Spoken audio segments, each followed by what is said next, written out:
हमारे इस YouTube channel के सेगमेंट फास्ट न्यूज में आप तमाम का इस्तकबाल है। इस वीडियो में आप देख सकते हैं कम मिनटों में बहुत ज्यादा खबरें। तो आइए शुरू करते हैं वीडियो को और देखते हैं आज की ताजा तरीन खबरें।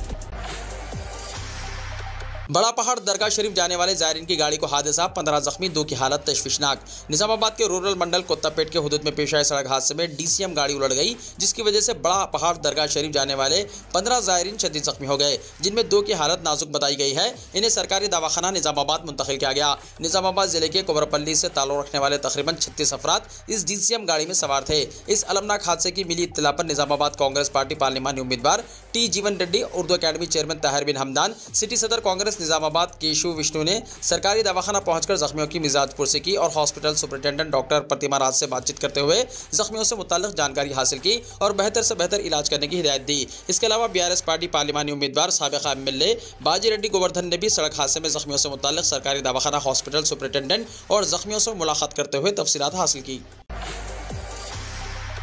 नारायणखेड़ जूनियर कॉलेज की तालिबात सभा को तेलंगाना भर में पहला rank. Principal government junior college Narayankhed Krishna Kumar के मुताबिक कॉलेज की तालिबात ने इंटरमीडिएट के एग्जाम्स में शानदार सलाहियतों का मुजाहरा किया है। बैजा सबा जो कि BPC इंटर फर्स्ट ईयर की तालिबा हैं, उन्होंने 440 में से 437 नशानात हासिल करते हुए पूरे तेलंगाना में पहला रैंक हासिल किया है। उन्होंने शानदार मुजाहरे के जरिए अपने वालिदैन और अपने कॉलेज का नाम रोशन किया। किसानों के कर्ज मुआफ़ी चैलेंज का नया मोड़, हरीश राव ने इस्तीफा पेश कर दिया। रियासत में किसानों के 2 लाख रुपए तक कर्ज की मुआफ़ी के मसले पर चीफ मिनिस्टर रेवंत रेड्डी और BRS के रुकन असेंबली हरीश राव के दरमियान चैलेंजेस के तबादले ने आज उस वक्त नया रुख इख्तियार कर लिया जब हरीश राव ने यादगार शहीदान तेलंगाना पहुंचकर असेंबली से अपना मशरूत इस्तीफा मीडिया के हवाले कर दिया। हरीश राव ने हुकूमत को चैलेंज किया था कि वो 15 अगस्त से पहले किसानों के 2 लाख रुपए तक के तमाम खर्चात माफ़ करें और 6 जमानतों पर अमलावरी का आगाज़ करें। चीफ मिनिस्टर रेवंत रेड्डी ने चैलेंज को कबूल करते हुए हरीश राव से कहा था कि वो अपना इस्तीफा साथ रखें, क्योंकि हुकूमत हर हालत में 15 अगस्त से पहले किसानों के खर्चात माफ करेगी। हरीश राव ने आज चैलेंज के मुताबिक असेंबली के रूबरू वाक़े यादगार शहीदान तेलंगाना पहुंचकर स्पीकर के नाम अपना मशरूत इस्तीफा मीडिया के हवाले कर दिया।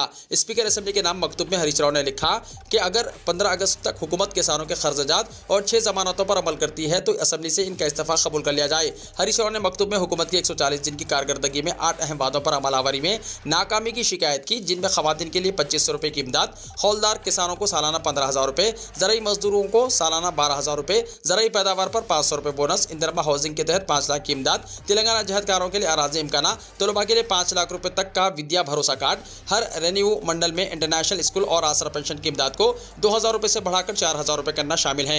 हरीश राव ने मकतूब में लिखा है कि अगर 15 अगस्त तक तमाम वादों पर अमलावरी कर दी जाए तो वह असेंबली से इस्तीफे के लिए तैयार हैं। हरीश राव अरकान असेंबली श्रीनिवास यादव, विवेकानंद और के वेंकटेश के हमरा यादगार शहीदान तेलंगाना पहुंचे और खिराज अकीदत पेश करने के बाद मकतूब इस्तीफा मीडिया के हवाले कर दिया।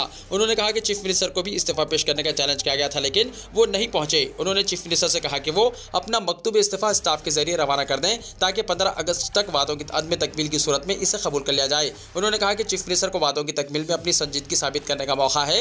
हरीश राव के हामियों की कसीर तादाद के साथ गन पार्क आमद पर पुलिस को दुश्वारियों का सामना करना पड़ा। भारी पुलिस फोर्स को तैनात किया गया था। पुलिस ने BRS कारकुनों को यादगार शहीदान तेलंगाना जाने की इजाजत नहीं दी।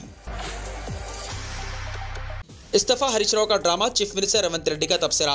चीफ मिनिस्टर रेवंत रेड्डी ने हरीश राव के इस्तीफा मकतूब को महज एक ड्रामा करार दिया और कहा कि हरीश राव ने कानूनी तरीक़ेकार के मुताबिक इस्तीफा तैयार नहीं किया है। कांग्रेस पार्टी के सोशल मीडिया ग्रुप से खिताब करते हुए रेवंत रेड्डी ने कहा कि हरीश राव के लेटर को इस्तीफा नहीं कहा जा सकता। उन्होंने स्पीकर के तयशुदा फॉर्मेट के तहत अपना इस्तीफा नहीं दिया है। चीफ मिनिस्टर ने कहा कि जब कभी हरीश राव धोखा देना चाहते हैं तो वो सीधे यादगार शहीदान तेलंगाना पहुंच जाते हैं। हरीश राव ने यादगार शहीदान तेलंगाना को धोखाधही के मरकज़ में तब्दील कर दिया है। उन्होंने सवाल किया कि हरीश राव को गुज़िश्ता कई बरसों में यादगार शहीदान तेलंगाना पर खिराज पेश करने का ख्याल क्यों नहीं आया। इख्तिदार के दौरान वो कभी भी यादगार नहीं पहुंचे और इन्हें शहीदों की याद नहीं आई। चैलेंज के नाम पर एक तफसीली खत लिखते हुए इसे मकतूब इस्तीफा जाहिर कर रहे हैं। रेवंत रेड्डी ने कहा कि हरीश राव ने अपने मामा KCR के कहने के मुताबिक अपना मकतूब तैयार किया। स्पीकर के फॉर्मेट के बगैर इस्तीफे का मकतूब काबिल कबूल नहीं है। उन्होंने कहा कि हरीश राव इस्तीफे के नाम पर अपनी सियासी चालबाजी का मुजाहरा कर रहे हैं। इन्हें अपनी होशियारी इस्तीफे के मकतूब की स्पीकर फॉर्मेट के तहत तैयार करने में दिखानी चाहिए। चीफ मिनिस्टर ने कहा कि हरीश राव फिर एक बार कह रहा हूं कि मैं आपके चैलेंज को कबूल करता हूं। 15 अगस्त से पहले किसानों के 2 लाख रुपए तक के खर्चात माफ किए जाएंगे और आप अपना इस्तीफा तैयार रखें। चीफ मिनिस्टर के मुताबिक किसानों के खर्चात की माफी पर 30 से 40 हज़ार करोड़ का सरकारी खजाने पर बोझ होगा। वाज़ेह है कि हरीश राव ने तेलंगाना दानिश्वरों को इस्तीफे का मकतूब हवाले करने का ऐलान किया था, लेकिन कोई भी दानिश्वर मौजूद नहीं था, लिहाजा उन्होंने मीडिया के नुमाइंदों को अपना मकतूब हवाले कर दिया। तेलंगाना के जिले नलगुंडा में 5 करोड़ का गांजा पुलिस ने तलब कर दिया। रियासत तेलंगाना के जिले नलगुंडा में जब्तशुदा गांजे को तलब कर दिया गया। सुपरिटेंडेंट पुलिस नलगुंडा चंदना दीप्ति ने कहा कि पुलिस की जानिब से जिले को मंशियात से पाक बनाने के मकसद से काम किया जा रहा है। उन्होंने कहा कि मंशियात के खात्मे के मकसद से पुलिस जिले भर में गांजे की गैर कानूनी स्मगलिंग के खिलाफ क्रैकडाउन कर रही है, जिसके तहत जिले भर के तमाम पुलिस स्टेशनों में इस सिलसिले में 39 मुकदमा दर्ज किए गए और 2043 किलो गांजा जब्त किया गया। एसपी ने इंकशाफ किया कि इस गांजे की कीमत 5 करोड़ 10,75,000 रुपए है। अदालत की हिदायत के मुताबिक जुमेरात को नारकटपल्ली मंडल गमलाबावी पुलिस फायरिंग रेंज में ड्रग डिस्पोजल कमेटी की निगरानी में गांजा आग लगाकर तलब कर दिया गया। जामियातुल मोमिनात में गरमाई दीनी तालीमी कोर्स। डॉक्टर मुफ्ती हाफिज मोहम्मद मस्तान अली खादरी के मुताबिक स्कूल्स और कॉलेजेस के तलबा और तालिबात यानी बॉयज़ एंड गर्ल्स के सालाना गरमाई तातीलात के मौके पर 45 दिन का गरमाई दीनी तालीमी कोर्स का आगाज़ किया जा रहा है।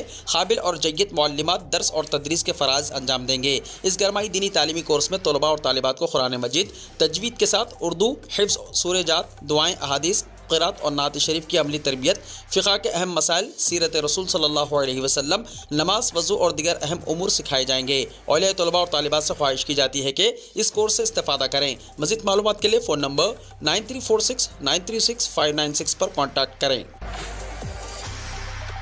तेलंगाना में 10th क्लास के रिजल्ट्स के लिए तमाम तैयारियां हुई मुकम्मल। महकमे तालीमात की जानिब से तेलंगाना में 10th क्लास के रिजल्ट्स जारी करने के लिए तमाम तैयारियां मुकम्मल कर ली गई हैं। 30 अप्रैल की सुबह 11 बजे महकमे में तालीमात के दफ्तर में 10th क्लास के रिजल्ट्स जारी किए जाएंगे। रियासत गिर सतह पर 5 लाख से ज़ायद स्टूडेंट्स ने 10th क्लास का एग्जाम लिखा था। जनूबी हिंदुस्तान में पानी का संगीन बहरान, आबी ज़खायर में सिर्फ 17% पानी बचा। CWC की रिपोर्ट। मौसम गर्मा के आगाज़ के साथ ही जनूबी हिंदुस्तान को पानी के बहरान का सामना है। इलाके में पानी ज़ख़ीरा करने के ज़खायर की गुंजाइश का सिर्फ 17% रह गया है। ये इत्तला सेंट्रल वाटर कमीशन यानी CWC के एक बुलेटिन से मिली है। जनूबी इलाके में आंध्र प्रदेश, तेलंगाना, कर्नाटका, केरला और तमिलनाडु की रियासतें शामिल हैं। हिंदुस्तान के मुख्तलिफ खित्तों में आबी ज़खायर के ज़ख़ीरा करने की सतह के बारे में जुमेरात को CWC की तरफ से जारी करदा बुलेटिन में बताया गया है कि जनूबी इलाके में कमीशन की निगरानी में 42 आबी ज़खायर है, जिनकी कुल ज़ख़ीरा करने की गुंजाइश 53.334 BCM यानी बिलियन क्यूबिक मीटर है। ताज़ा तरीन रिपोर्ट के मुताबिक इन आबी ज़खायर में मौजूद पानी की ज़ख़ीरा 8.865 BCM है, जो कि इनकी कुल गुंजाइश का सिर्फ 17% है। ये दादोशुमार पिछले साल और 10 साल की इसी मुद्दत के ज़ख़ीरा करने की औसत 23% से बहुत कम सतह से कम है। वज़ीर-ए-आज़म नरेंद्र मोदी का 3 और 4 मई को दौरा आंध्र प्रदेश, रोड शो और आम जलसों से खिताब।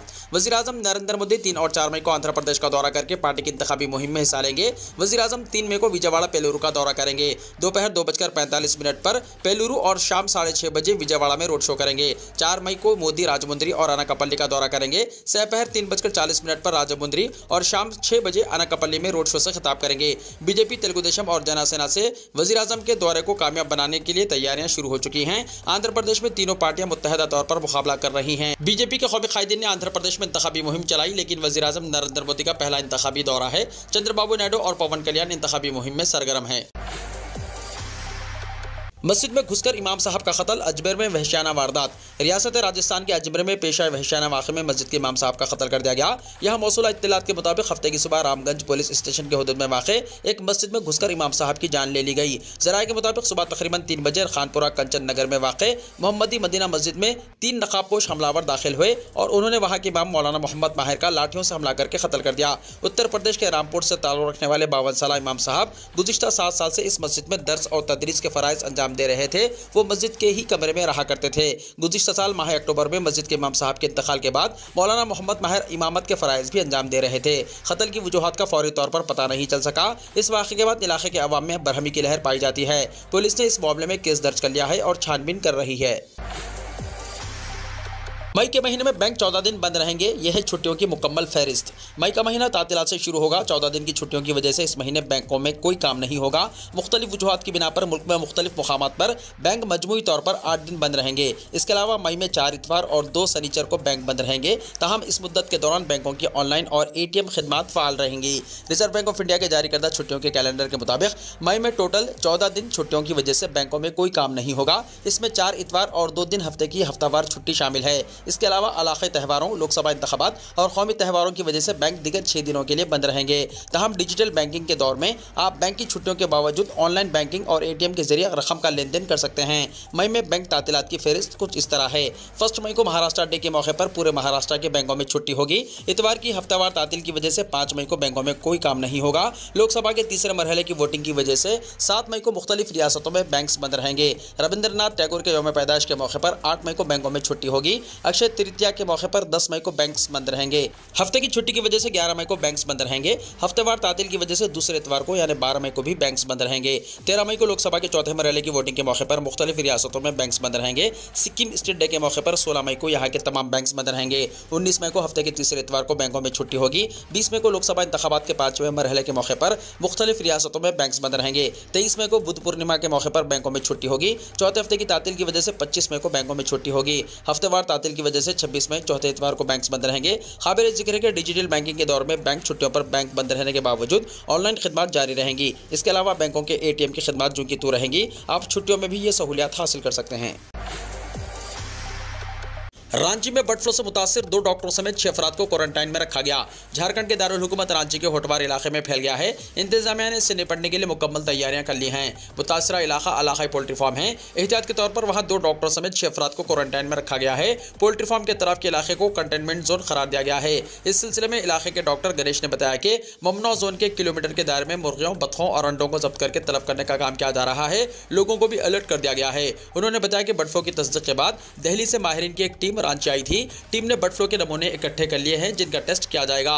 मालूमात के मुताबिक इस बात को यकीनी बनाने के लिए जरूरी इंतजाम किए जा रहे हैं कि इन्फेक्शन शहर के दीगर इलाकों में ना फैले। दिल्ली से आई मरकजी तफ्तीशी टीम के सरबराह डॉक्टर रंजीश गुप्ता ने हफ्ते को सहाफियों को बताया कि होटवार के 1 किलोमीटर के इलाके में अंडे, मुर्गी और बतख की फरोख्त पर पाबंदी आयद कर दी गई है। ये पाबंदी उस वक्त तक जारी रहेगी जब तक ये वाज़ेह ना हो जाए कि बर्ड फ्लू वायरस का खात्मा हो गया है।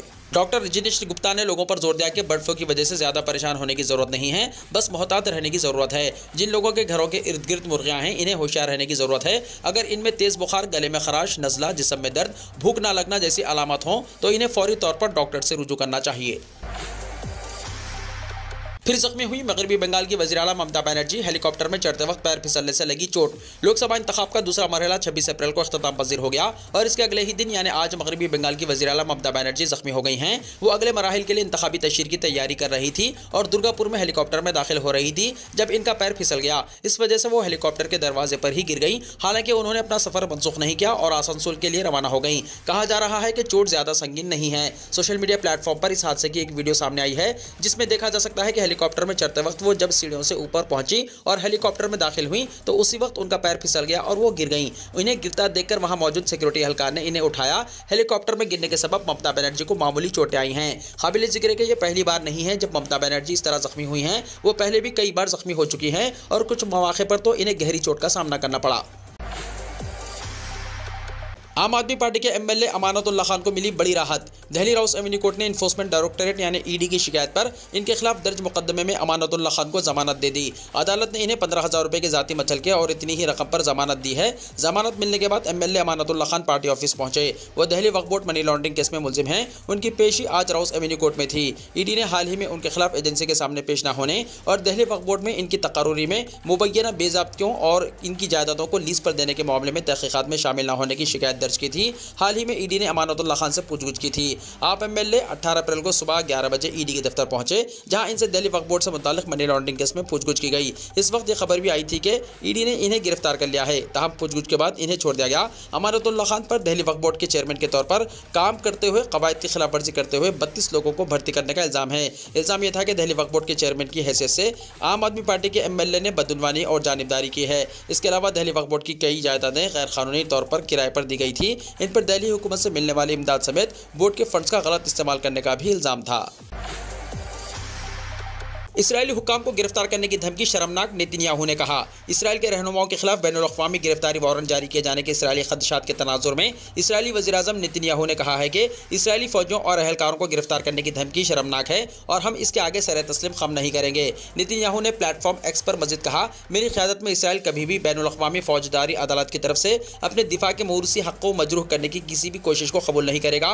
उनका कहना था कि मशरिक़ी वस्ता की वाहिद जमहूरी रियासत और पूरी दुनिया की वाहिद यहूदी रियासत के फौजियों फौजियों और एहलकारों को गिरफ्तार करने की धमकी शर्मनाक है। उन्होंने कहा कि इसराइल फतह हासिल करने तक अपनी जंग जारी रखेगा, हम अपने दिफा से कभी पीछे नहीं हटेंगे। इसराइली वज़ीर-ए-आज़म ने कहा कि अगरचे आईसीसी इसराइल के इक़दाम पर असरअंदाज नहीं होगी, लेकिन इसके फौजियों और एहलकारों को धमकियां देने से दहशतगर्दी से लड़ने वाली तमाम जमहूरियतों के लिए एक खतरनाक मिसाल कायम होगी। इसराइली मीडिया ने एक बाखबर जरिए के हवाले से बताया है कि बैनुल-अक़वामी फौजदारी प्रोसिक्यूटर करीम खान व्हाइट हाउस की जानिब से ग्रीन लाइट के बगैर इसराइली हुक्काम के खिलाफ गिरफ्तारी के वारंट जारी नहीं करते। इसराइली चैनल टूवल ने कहा था कि इसराइली हुक्काम को खदशा है कि हैक में बैनुल-अक़वामी फौजदारी अदालत गजा की पट्टी पर जंग की वजह से वज़ीर-ए-आज़म नेतन्याहू और दीगर हुक्काम के खिलाफ वारंट गिरफ्तारी जारी कर देगी। चैनल ने रिपोर्ट किया है कि इसराइल ने ऐसी मालूमात हासिल की है जिसमें बताया गया है कि अदालत इस अप्रैल के इख्तिताम से पहले इस हवाले से अहकाम जारी कर देगी। इसराइली चैनल के मुताबिक नेतन्याहू के दफ्तर ने मंगल को मुमकिन गिरफ्तारी के अहकाम पर तबादला ख्याल के लिए एक हंगामी इजलास भी मुनक्किद किया है।